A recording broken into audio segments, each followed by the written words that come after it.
Jai Hind and welcome to the 11th lecture of Polity series of 30 days CAPF crash course. This is Himanshu, CAPF 2019 all India rank 163. इस lecture में हम दो topic cover करेंगे, non constitutional bodies and local government, that is panchayat and municipalities. देखिए exam view point से बहुत ही important topic है. You can expect at least 2 question from this topic. देखिए नॉन कॉन्स्टिट्यूशनल बॉडीज़ में आपको जो पॉइंट याद रखने हैं, 3 पॉइंट आपको याद रखने हैं: अपॉइंटमेंट्स, रिमूवल एंड टेनर. से स्टार्ट करने से पहले मैं आपको एक डिफरेंस बता देता हूँ कि नॉन कॉन्स्टिट्यूशनल बॉडीज़ का मतलब क्या होता है. देखिए नॉन कॉन्स्टिट्यूशनल बॉडीज़ वो हैं जो कॉन्स्टिट्यूशन में मेंशन नहीं है. उनका ओरिजिन एग्जीक्यूटिव ऑर्डर से है या तो स्टैट्यूटरी ऑर्डर, या तो वो स्टैट्यूटरी बॉडी है.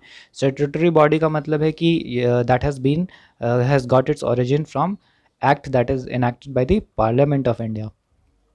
ठीक है, लेट अस बिगिन. हमारा जो पहला टॉपिक है वो नीति आयोग है. देखिए इसका ओरिजिन एग्जीक्यूटिव ऑर्डर से है. नीति आयोग में कॉम्पोजिशन बहुत इंपॉर्टेंट है, एग्जाम व्यू पॉइंट्स आप इसको याद रखेंगे. चेयरमैन इसके प्राइम मिनिस्टर होते हैं, अदर मेंबर्स हैं वाइस चेयरमैन. मेंबर्स इसके हैं full time member, part time member और एक्स ऑफिशियो मेंबर्स भी हैं. देखिए गवर्निंग काउंसिल्स जो कंसिस्ट करता है ये इंपॉर्टेंट है, एग्जाम व्यू पॉइंट्स आप याद रखेंगे कि सारे ही स्टेट के सीएम इसके मेंबर्स हैं. Delhi, Puducherry, lieutenant governor, administrator of union territories भी इसके मेंबर्स हैं. Regional councils also. अपॉइंटमेंट देखिए प्राइम मिनिस्टर इसको अपॉइंट करते हैं. रिमूवल और टेनर जो है उसका एग्जीक्यूटिव ऑर्डर से डिसाइड होता है. देखिए ये जो नेक्स्ट पीडीएफ में आप वहाँ से एक्सेस कर सकते हैं इसको. आप एक्सेस मेरे टेलीग्राम पीडीएफ को एक्सेस मेरे टेलीग्राम चैनल से कर सकते हैं. आगे हम प्रोसीड करते हैं. एनएचआरसी.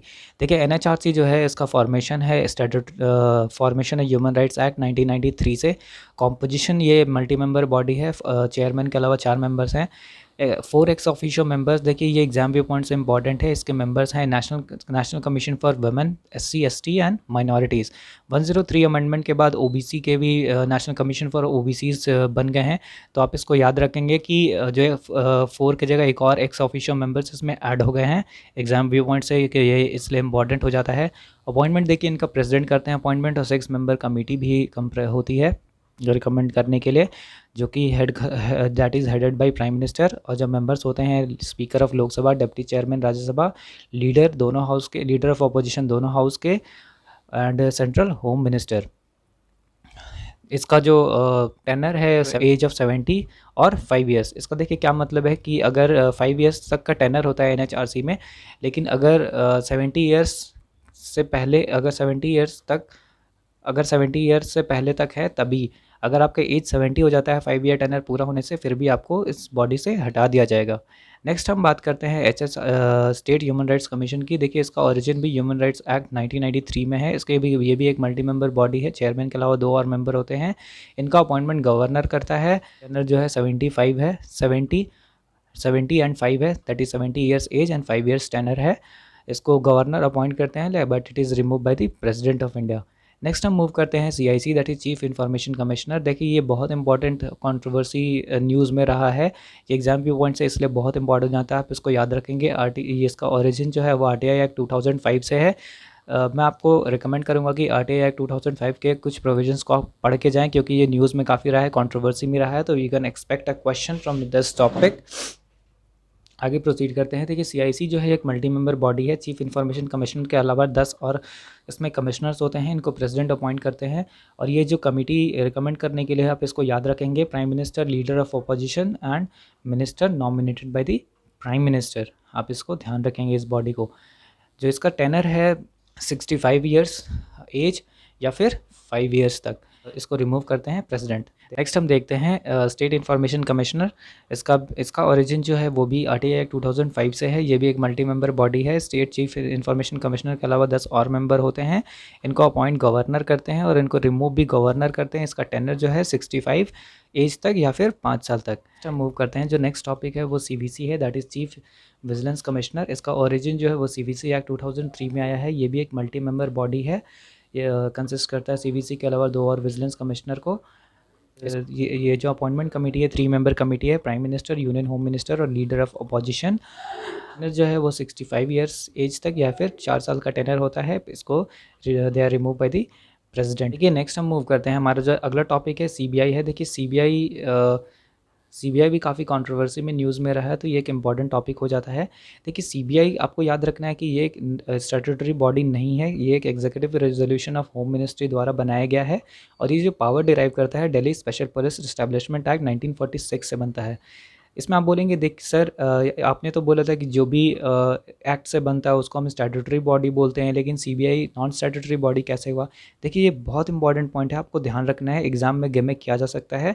इसका जो ओरिजिन है, जो फॉर्मेशन हुआ था, वो एग्जीक्यूटिव रेजोल्यूशन से यूनियन होम मिनिस्ट्री ने किया था और ये पावर जो है वहाँ Delhi special police establishment act से डिराइव करता है। ये दोनों अलग अलग चीज़ें, आप इसको ध्यान रखेंगे। देखिए डायरेक्टर जो सीबीआई है, he is appointed by committee और कमिटी कंसिस्ट करते हैं member prime minister, leader of opposition in Lok Sabha and chief justice of India. इसका टेनर जो है 2 साल का है, आप याद रखेंगे। नेक्स्ट है लोकपाल। देखिए लोकपाल भी काफ़ी न्यूज़ में रहा है। लोकपाल जो है इसका formation Lokpal and Lokayukta act 2013 से हुआ है। जो ये चेयरमैन के अलावा 8 मेंबर और होते हैं। 50% जो सीट है वो जुडिशियल मेंबर्स के लिए रिजर्व है। 50% seat shall form SC ST women and minorities. देखिए अपॉइंटमेंट कमेटी जो है लोकपाल का, आप इसको ध्यान रखेंगे, इसी की वजह से बहुत कंट्रोवर्सी में रहा था। पहले leader of opposition in Lok Sabha, chief justice of India या सिटिंग जज of supreme court nominated by CJI, speaker of Lok Sabha an eminent jurist nominated by the president of India. देखिए नेक्स्ट पॉइंट इसमें आपको याद रखना है कि टेनर इसका जो है वो 5 ईयर्स या अप टू 70 ईयर्स तक होता है and he is removed as like a जज ऑफ सुप्रीम कोर्ट। देखिए नेक्स्ट हम मूव करते हैं हम सेकंड टॉपिक की तरफ, दैट इज़ लोकल गवर्नमेंट। देखिए लोकल गवर्नमेंट का इवोल्यूशन आपको रोड मैप याद रखना है। कमिटीज़ कुछ कमिटीज़ हैं, आप कमिटी को ध्यान रखेंगे। बलवंत राय मेहता कमेटी है, यही बलवंत राय मेहता कमेटी है जिन्होंने 3 tyre of Panchayati Raj system को रिकमेंडेशन दिया था। देखिए आप भले ही डेट याद ना रखें, लेकिन ये कमेटी का फॉर्मेशन किस लिए हुआ था ये आप याद रखेंगे, एग्जाम में डायरेक्ट क्वेश्चन यहाँ से बनते हैं। तो बलवंत राय मेहता जो कमेटी है वो कम्युनिटी डेवलपमेंट प्रोग्राम और नेशनल एक्सटेंशन सर्विसेज के लिए बनाया गया था। अशोक मेहता कमेटी जो है वो पंचायती राज इंस्टीट्यूशंस के पे कमेटी है। GKV राव कमेटी है, ये committee on rural development and poverty alleviation है। Dantwala committee block level planning के लिए है। Hemant Rao committee district planning के लिए है। एलंग सिविक कमेटी जो है ये panchayati raj institutions for democracy and development के रिवाइटलाइजेशन के लिए है। Thungon committee district planning committee के लिए। VN Gadgil committee committee on policy and programmes पे है।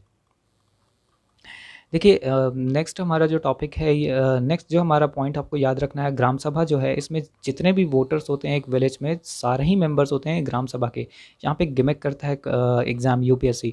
देखिए आप सोचेंगे कि ग्राम सभा में जो ग्राम सभा के मेंबर्स हैं सिर्फ वही होंगे जो वहाँ पे इलेक्ट होके गए हैं, ऐसा नहीं है। एक विलेज में जितने भी वोटर्स होते हैं वो सारे ही मेंबर्स होते हैं ग्राम सभा की। ये बहुत इंपॉर्टेंट पॉइंट, आप इसको ध्यान रखेंगे। नेक्स्ट हम मूव करते हैं इलेक्शंस की तरफ। देखिए इलेक्शन जो है पंचायत का रेगुलर होता है 5 साल तक। अगर डिज़ोल्व हो जाती है तो इलेक्शन का प्रोविज़न है कि 6 महीने के अंदर इलेक्शंस अगर डिज़ोल्व हो जाती है तो इलेक्शंस 6 महीने के अंदर होने चाहिए। सीट जो है रिजर्व है SC ST पॉपुलेशन बेसिस पे और women 1/3 in case of membership. Seat chairman के लिए भी रिजर्व है फॉर वुमेन 1/3। स्टेट गवर्नमेंट जो है वो प्रोविज़न बनाती है chairman reservation for SC ST। Next आपको जो पॉइंट है इसमें याद रखना है कि लोकल गवर्नमेंट अगर डिसमिस हो जाती है और इलेक्शंस रखे जाते हैं तो जो नए पंचायत इलेक्ट होके आते हैं उनको 5 साल नया टेनर नहीं मिलता है। They only get the term for remaining original panchayat. ये आप याद रखेंगे, ये इंपॉर्टेंट पॉइंट है कि जो नया पंचायत इलेक्ट होके आता है वो सिर्फ उतने ही टाइम के लिए होता है जितने टाइम के लिए पुराने पंचायत का टाइम बचा था। इसमें जो आप अगर पंचायत का इलेक्शंस कंटेस्ट करना चाहते हैं, फाइट करना चाहते हैं, तो आपकी मिनिमम एज जो है वो 21 होनी चाहिए।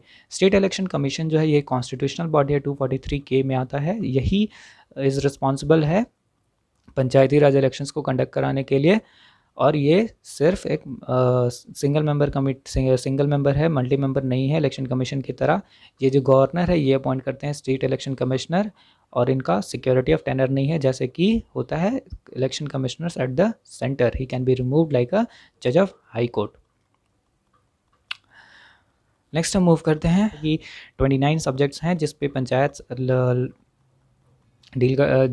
डील करता है। देखिए पंचायत का काम क्या होता है, ये काम करता है economic development and social justice पे। फाइनेंस जो है ये स्टेट लेजिस्लेचर ऑथराइज़ करता है पंचायत को कि वो टैक्स लेवाई कैसे कर सकते हैं और उनका जो कैसे असाइन होगा, कितना रेवेन्यू असाइन होगा उनको। स्टेट फाइनेंस कमीशन है, ये गवर्नर कंस्टिट्यूट करता है 5 साल में, आप इसको याद रखेंगे। देखिए ऑडिट और अकाउंट्स जो है ये भी स्टेट लेजिस्लेचर डिटरमाइन करती है। इलेक्शन पिटीशन का कुछ भी अगर कुछ लफड़ा होता है इलेक्शन से रिलेटेड तो वो भी स्टेट लेजिस्लेचर डिटरमाइन करती है। ये बहुत इंपॉर्टेंट पॉइंट है कि यहाँ पे कोर्ट का कोई इंटरफेरेंस नहीं होता है। यूनियन टेरिटरीज में देखिए प्रेसिडेंट जो है, प्रेसिडेंट अप्लाई कर सकते हैं प्रोविजंस पंचायती राज के। कुछ एरियाज़ हैं जो एग्जेम्प्ट किए, कुछ एरियाज़ जो हैं वो एग्जेम्प्टेड है पंचायती राज से। जम्मू एंड कश्मीर का अभी नया स्टेटस के बाद मुझे इसका आइडिया नहीं है, आप इस पर ट्रेस करेंगे कि जम्मू एंड कश्मीर में क्या नया रिसेंट डेवलपमेंट है। नागालैंड, मिज़ोरम, मेघालय में पंचायती राज सिस्टम्स आर एग्जेम्प्टेड। और भी कुछ हिली एरियाज़ हैं, मणिपुर, दार्जिलिंग के, वहाँ पे भी एग्जेम्प्टेड हैं। देखिए एक इंपॉर्टेंट नेक्स्ट पॉइंट है पैसा एक्ट ऑफ 1996। ये बोलता है कि पार्ट 9 जो कि हमारा पंचायती राज सिस्टम से डील करता है, some these provisions are not applicable to 5th schedule areas. यहाँ पे क्या होता है कि सर्टेन मॉडिफिकेशंस किए जाते हैं इन एरियाज़ में, सेल्फ रूल और एडमिनिस्ट्रेटिव फ्रेमवर्क होता है। नेक्स्ट हम मूव करते हैं हमारा म्यूनसिपैलिटीज़ की ओर। देखिए म्यूनसिपैलिटीज़ में आपको कुछ पॉइंट्स जो है वो याद रखने हैं। 1687 मद्रास प्रोविंस में पहला म्यूनिसिपल कॉरपोरेशन बना था। लॉर्ड मायो ने 1870 में रेजोल्यूशन ऑन फाइनेंशियल डिसेंट्रलाइजेशन लाया था। लॉर्ड रिपन 1882 में Magna carta of local self government लाए थे। देखिए एक इंपॉर्टेंट पॉइंट है, government of India act 1919, local self government subject became transferred subject.